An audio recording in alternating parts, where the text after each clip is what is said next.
I lit my own candle that night, not because I wanted to, but because no one else thought I was worth the flame. It was my 42nd birthday. I had spent the entire day pretending I wasn't waiting on something, or someone. No calls, no messages, no knock at the door with flowers in hand, just silence. The kind that doesn't echo, it just sits with you, heavy on your chest, like a secret you're too tired to tell. I set the table for two. Out of habit, not hope. I cooked what used to be his favorite meal. Baked salmon, rosemary potatoes, a little wine chilled just the way he liked it. I wore the blue dress he once said made my eyes look like the ocean. And when the clock hit 8 p.m. and the food had gone cold, I slid into my seat and ate alone. There was one slice of cake. Just one. Store-bought. Nothing fancy. I stuck a little candle in it, lit it with shaky hands, and whispered a wish I didn't believe would come true. Then, like clockwork, I picked up my phone. Maybe I was being silly. Maybe he sent a text I missed. Maybe something happened. But what happened was something I never could have imagined. As I scrolled through Facebook, I stopped cold. There they were, smiling on a balcony in Santorini. He was wearing the same white shirt I bought him last Christmas. She was laughing in the way I hadn't heard from him in months. Their glasses clinked in a toast, champagne bubbling over, and behind them, the sun was setting like a perfect painting. My hand didn't shake, my eyes didn't well. I didn't scream or throw the phone. I just stared, quietly, the same way I had stared at the empty chair across from me. And that's when I saw it. The hotel name tagged in the photo. I knew it. I had seen the charge 3 days ago and thought it was a mistake, a glitch, something I'd meant to look into. But no, it was real. He had paid for that trip, the flight, the hotel, the champagne. With my credit card, the one with my name, the one I used for groceries, gas, electric bills, the quiet survival things. And suddenly, that little candle and my slice of cake felt like a torch in the dark. That night, something in me cracked, but it didn't break. It opened. Because what started as the loneliest birthday of my life became the beginning of a truth I was finally ready to face. And what I did next, he never saw it coming. Thank you for letting me speak today. Truly. I know there are 1,000 voices out there you could be listening to right now. And yet, you're here with mine. And that means more than you know. So before I go any further, let me ask you something. Where are you watching from? Are you on your couch with your morning coffee? Folding laundry in the kitchen? Sitting on your porch like I used to, letting the breeze remind you you're still alive? Have you ever spent your birthday waiting on someone who never came? Have you ever sat at a table set for two and realized halfway through dinner that it was always meant for one? If so, I want you to know, you're not alone. You're not forgotten. You're not invisible. I may be telling my story today, but I'm also holding space for yours. Because pain, betrayal, heartbreak, they don't care what zip code you live in, how many candles were on your cake, or what promises someone whispered when they thought you'd never hold them accountable. So as I keep talking, I want you to listen not just to what happened to me, but to the voice inside you that says, me too. If any part of this feels like your truth, leave a comment, just a line, a name, a memory, or maybe just, I'm here. Because sometimes the most powerful thing we can do is tell the truth, and let someone else know they're not crazy for feeling what they feel. I'm gonna keep going now, but I just wanted to say, thank you. Before the storm, I was the kind of woman who kept everything running, even when I was running on empty. 19 years. That's how long I gave my life to that man. Not just in years counted on a calendar, but in all the unseen ways that time leaves its mark. I was there for every job change, every illness, every time the lights almost got cut off. I covered bills when he couldn't. I held my tongue when he wouldn't. I swallowed hurt like medicine, thinking maybe one day, it'd make us better. We had 2 children, beautiful souls, grown now, living their own lives, trying to make sense of a world I hoped I made better for them. I stayed back home, worked a full-time job in accounting, same company for 16 years. I knew the smell of burnt coffee, the sound of fluorescent lights humming over my cubicle. It wasn't glamorous, but it was mine. And in all of that, the diapers, the debts, the dinner plates, the late-night worries, I still held on to hope. Hope that maybe once the kids were out, we'd finally get back to each other. Hope that maybe he'd look at me one day and still see the girl he married, not just the woman who paid the mortgage. Hope that love, real love, could survive the silence we'd let grow between us. But what I didn't know, what I couldn't bring myself to see, was that I had become the glue. And I didn't realize I'd been melting for years. He never noticed the way I changed, not the new lines in my face, or the way I hesitated before speaking, or how I flinched when I heard the garage door, never quite sure what version of him was coming home. I kept waiting for a moment when he'd say, "Let's try again." Instead, what I got was a birthday I'll never forget. I remember that morning so clearly, not because it was special, but because it wasn't. I woke up early. My body still thought I had to get ready for work, even though I'd taken the day off, my birthday, my 42nd. I thought maybe, just maybe, he'd planned something small, a breakfast tray, a card on the nightstand, a note on the fridge, but the house was still. Cold, like it had forgotten how to hold joy. I made my own coffee, the good kind I saved for special occasions. I sat at the kitchen table, staring at the window, watching the neighborhood come to life. Cars pulling out, kids running for the school bus, husbands kissing wives on their way out the door. He didn't kiss me that morning. He didn't even wake me. By noon, I had convinced myself that maybe he was planning a surprise. Maybe he told our daughter. Maybe he booked a dinner reservation. I hadn't seen him all morning, and when I called, it went straight to voicemail. I told myself not to panic. By 4, I had taken a shower, done my hair, and put on that blue dress he once said made me look like the woman he married all over again. By 6, I was setting the table. I cooked salmon the way he liked it, with rosemary potatoes and lemon butter asparagus. I lit the candles, I poured the wine, I placed 2 plates down, and then I sat. And I waited. I waited as the food cooled, as the wax on the candles dripped, as the clock ticked past 7, then 8. No knock at the door, no text, no call, no voice saying sorry I'm late. Just silence, but it wasn't just silence from his side. It was silence inside me too. A quiet I hadn't felt in years. Not the kind that hurts. The kind that tells you the truth. It wasn't the dinner I made that broke my heart. It was the moment I knew I was eating alone, in more ways than one. After the dishes were cleared and the candles had burned too low to hold a flame, I sat on the couch, still in that blue dress, feet tucked under me like I used to when we first moved into this house.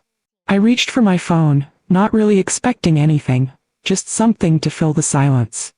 I opened Facebook. I figured maybe my daughter had posted something, maybe a few old friends had left a birthday message, something light, something kind. But what I saw wasn't kindness. It was him. There he was, standing on a balcony overlooking the deep blue waters of Santorini. White buildings behind them, golden sun dipping into the sea, and in front of it all, him and her. A younger woman, skin glowing, hair long and loose. She leaned into him like she belonged there, like she had always been there. Her hand wrapped around his arm, his hand on her waist. Their eyes locked in laughter. And the worst part? He looked happy. Genuinely happy. He wore the white linen shirt I had folded 2 weeks ago, the one I bought him last Christmas after he said he didn't want anything. She wore the smile I hadn't seen on his face in months. Not in the quiet of our kitchen, not at the foot of our bed, not even when I tried to hold his hand in the grocery store, and he pulled away like it was nothing. But there it was, all of it. Posted by someone I didn't know, tagged in a location I didn't approve, shared with the world like I never existed. My heart didn't race. My eyes didn't blur, my hands didn't shake. I just stared, not because I was in shock, but because something inside me had already known. This wasn't the moment I discovered I was alone. It was the moment the lie stopped pretending to be love. I clicked off the photo, sat in that quiet for a few seconds, then opened the banking app on my phone. I had gotten a fraud alert a few days earlier. Something about a large international charge. I had ignored it. Thought maybe I left the card on file with an airline or a hotel from a trip long ago. You know how things blur together when you're the one doing all the keeping. But when I pulled up the statement, there it was, right there in black and white. The resort, the flights, the spa, the bottle service, the fine dining, the horse ride along the cliffside. Every bit of it. Paid for with my credit card, the one with my name on it. The one I used to buy gas, milk, and toothpaste. The one I used to pay for our kid's braces for his car battery when it died last winter. For the surprise party I threw for him when he turned 50. The one he said he didn't want, but stayed smiling through all night. He used that card to take another woman halfway across the world. He didn't just steal my money. He stole my trust, my name, my effort, my invisible labor, my years of doing without so he could have a little more. He used all of that to fund a love story that didn't include me, and in that moment, something inside me went cold. Not angry, not bitter, just done. Because if he thought I was the kind of woman to fall apart quietly in the corner, he was about to meet the version of me I hadn't even met yet. I sat there, still in that blue dress. The hem wrinkled now from the hours I'd been folded into myself on the couch. The phone was still in my hand. The app still open. His betrayal still fresh on the screen. But I didn't cry. Not one tear. I didn't scream, didn't throw anything, didn't call a friend, didn't text my children. I didn't pace or panic, and I didn't beg for answers. I just got up. I walked into the home office we had built together back when we still dreamed in we instead of me, and I turned on the printer. Then I went back to my phone and started taking screenshots. All of it. The photos, the likes, the receipts, the transactions, the messages I had overlooked, the late-night charges, the hotel confirmation that had landed in the spam folder. I printed them one by one, labeled them, dated them. I became my own witness. Because in that moment, I realized something. My tears weren't needed. My proof was enough. There was no need for a breakdown when I had documentation. No need for confrontation when I had clarity. While they toasted love on some foreign balcony, wrapped up in stolen days and champagne-soaked lies, I toasted my own awakening. Toasted it quietly, in my kitchen, with a glass of lukewarm wine and a folder full of truth. Because something inside me had shifted. No more confusion, no more guessing, no more praying for crumbs and calling it love. That night, I didn't fall apart.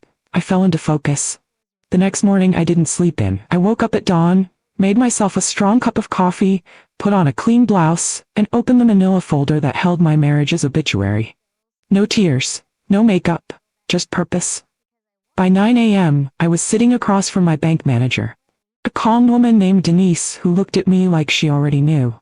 I handed her the papers, asked her to remove his access, freeze the joint accounts, transfer everything I legally owned into an account with only my name on it. Denise didn't blink. By 11 a.m., I was at a lawyer's office downtown. A soft-spoken gentleman who reviewed every charge, every photo, every date. He didn't ask questions, just nodded, made notes, and began laying out my options. By noon, I had changed the passwords, blocked the cards, frozen the equity line, closed the backup credit card he didn't even know I had access to. Moved half of the funds into a new secure account that would protect what I had left. While they were still flying high, sipping cocktails under the Grecian sun, I was preparing for landing. Not with rage, not with chaos, with evidence, with dignity, with precision, because he might have taken her on a vacation, but I was the one returning from denial. And when he walked back through that door, whenever that would be, he wouldn't be walking into the home he left. He'd be walking into the storm he created, and I'd be the calm at its center. He came back on a Wednesday just like that. No warning. No call. No hey, I'm on my way. Just the familiar sound of keys jingling at the front door followed by the creak of it swinging open. Like it was just another day. Like nothing had happened. Like his wife hadn't seen photos of him feeding another woman forkfuls of tiramisu halfway across the world with money pulled straight from her own purse. He walked in smiling. Not nervous, not guilty. Smiling. Like the trip had done him some good. Like I should have been waiting with open arms and an apology for ever questioning where he'd gone. He dropped his luggage by the door. Same suitcase I had bought him for our anniversary 2 years ago. Still had the tag from Athens hanging off the side like a badge of betrayal. Hey, he said, casually, tossing his sunglasses onto the entryway table. You wouldn't believe the time I had. Oh, I believed it all right. I was sitting at the kitchen island when he walked in. Calm. Collected. A folder on the counter, bills spread out. Lemon water in front of me. I had stopped drinking wine that week. I wanted my mind clear. I looked up. Smiled. Just enough to make him feel like nothing was off. Good to have you home, I said. That was all. No hug, no kiss. No, I missed you. Just a smile and a tone that said, you'll figure it out soon enough. And he bought it. He walked through the house like he still lived there. Opened the fridge. Complained that the orange juice was gone. Asked what we were having for dinner. Even went upstairs and dropped onto the bed without a care in the world. I watched him move like a man unaware he was walking through the ashes of something already burned to the ground. He didn't notice the photos missing from the hallway. Didn't ask why my closet had space, didn't even blink when he saw the empty shoe rack near the door. He had no idea. Because men like that, they never expect the quiet woman to become the storm. They never expect the one they walked over to be the one who set the floor on fire. And I just waited. Let him sleep. Let him settle. Because tomorrow was mine. The next morning he woke up in the same house, but it wasn't his anymore. The key he always kept on his keyring, it didn't fit the front door.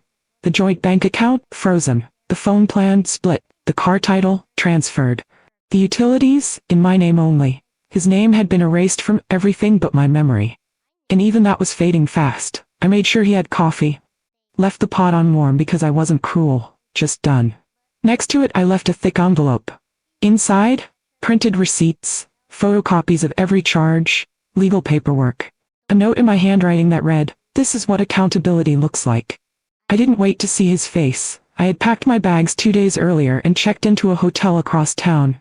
Nothing fancy, just quiet, peaceful, mine. He called that afternoon, voice shaking, trying to sound mad, trying to sound confused, trying to figure out which mask might still work on me. I didn't pick up.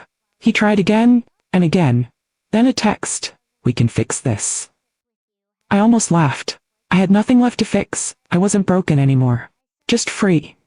And her, that little sun-soaked secret he paraded through Greece? She left him a week later, took the souvenirs, the memories, and probably the cologne he thought made him irresistible, and vanished. And me? I didn't gloat, I didn't celebrate, I just exhaled. Because by the time his world started falling apart, I was already building mine. The week after the locks changed, I did something that would have scared me just months before. I booked a trip. Not a retreat, not a getaway, not a maybe someday vacation. A real trip. A bold one. To Italy, Florence, Rome, Venice, in that order. I didn't ask anyone for permission, didn't run it by anyone's calendar, didn't check if it was okay, or convenient, or too much. I sat on my bed, pulled out my laptop and searched flights like a woman who didn't need to justify joy anymore. And when it came time to pay, I smiled. Because this time, the card was still mine. The name on the ticket? Mine. The passport? Mine. The money? Earned by me. Saved by me. Protected by me. For once, I wasn't booking hotels to impress anyone. I wasn't packing lingerie to keep a man interested. I wasn't curating a trip to post perfect photos online. This was for me. I packed my favorite books, a journal, a soft scarf that smelled like lavender, and a bottle of red I'd been saving for years. I didn't rush, didn't overplan. I just moved like a woman reclaiming time that was never truly hers. And let me tell you something. The breeze on my face in Rome, it didn't heal me. But it reminded me I could still feel joy. I stood in the middle of the Piazza Navona, with gelato in one hand and tears in my eyes. Not because I was sad, but because I remembered who I used to be. The woman who danced barefoot in her 20s. The woman who once dreamed of painting the Amalfi Coast. The woman who thought her best years were behind her. Turns out, they were just waiting. Every morning I sipped espresso on quiet balconies. Every evening, I watched the sun drop behind ancient buildings. And every night I slept alone, not in loneliness, but in peace. Because Italy didn't save me. I saved me. Italy just gave me a mirror, and I finally liked the woman staring back. It was my 4th day in Venice when the phone rang. I had just finished a slow walk through the markets, bought myself a silk scarf from a little old woman who kissed my hand when I said grazie. My feet were tired, my spirit was full. I was sitting at a cafe by the water, sipping something bold and bitter, when my phone lit up. His name. I stared at it for a long while, not out of longing, not even anger, just curiosity. I answered, not with a hello, just silence. He spoke first. His voice was different, weaker, uncertain, the kind of voice a man uses when he knows his confidence no longer has power in the room. "Where are you?" he asked. I didn't respond. "I came by the house, everything's gone, the accounts, the car, the storage unit, what happened?" Still, I said nothing. Then he tried a new tone. Angry, like he still had a right to something. You can't just do this, we were married. And finally, he said the words he should have said years ago. I didn't think you'd actually leave. I took a long sip of my drink. Let the clink of my spoon on porcelain fill the silence between us. Then I said calmly, I didn't leave, I arrived, you just never noticed. He went quiet. I could hear him breathing, trying to piece together the woman on the phone with the one he used to dismiss at the dinner table. I miss you, he mumbled, almost like a confession. And I meant it when I replied, I hope you enjoy remembering what you lost. I don't need to remember at all. Then I hung up, no tears, no goodbye, just Venice. And me. After Italy, I didn't go back to the old house.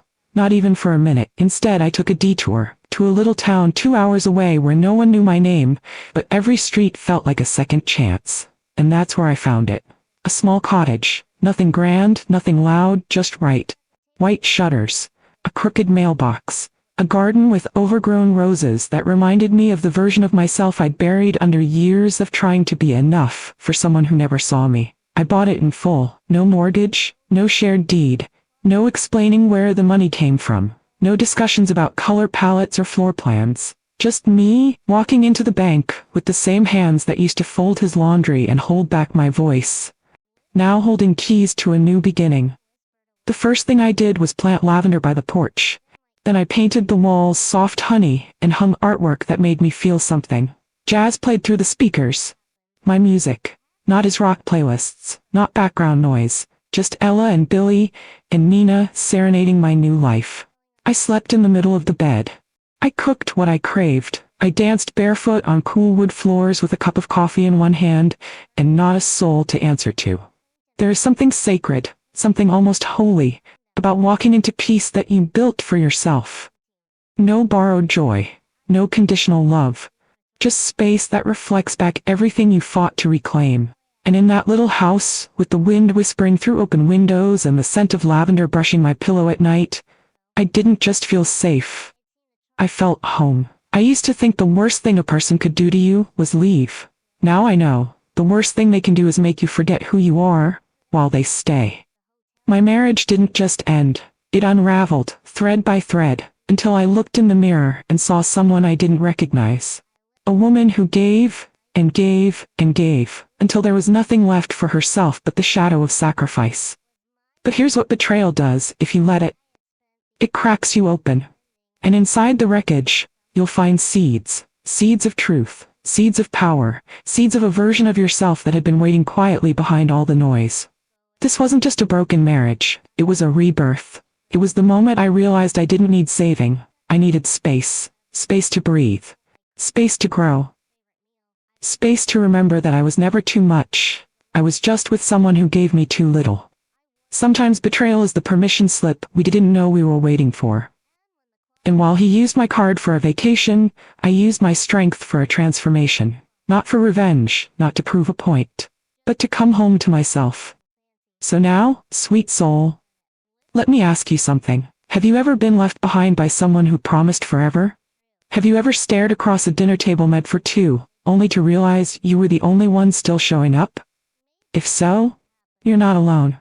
And I hope this story reminded you of something you already knew deep down, that silence doesn't mean defeat, and walking away doesn't mean failure.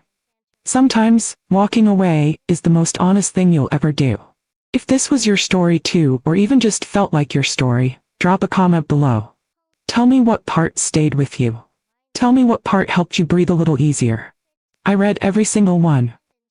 And if you want to hear more truths from a woman who's been through it, and came out stronger, wiser, and softer in all the right places, then go ahead and subscribe, because I've still got stories to tell. Thank you for spending this time with me. Whether you watched it all in one sitting, or came back in quiet moments, just to hear the next part. I'm grateful. This wasn't just a story about betrayal. It was a story about reclaiming yourself. One decision, one truth, one brave moment at a time. If something in my story reminded you of your own, then I hope you leave here feeling seen. And if you're still sitting in your own silence, still waiting at a table meant for two, I pray you find the courage to rise. You deserve joy, you deserve peace, you deserve to be chosen, not out of obligation, but out of love. So thank you for listening. Thank you for holding space, and thank you for allowing me to speak my truth out loud. Until next time, take care of your heart. I'll be right here, ready with the next story when you are.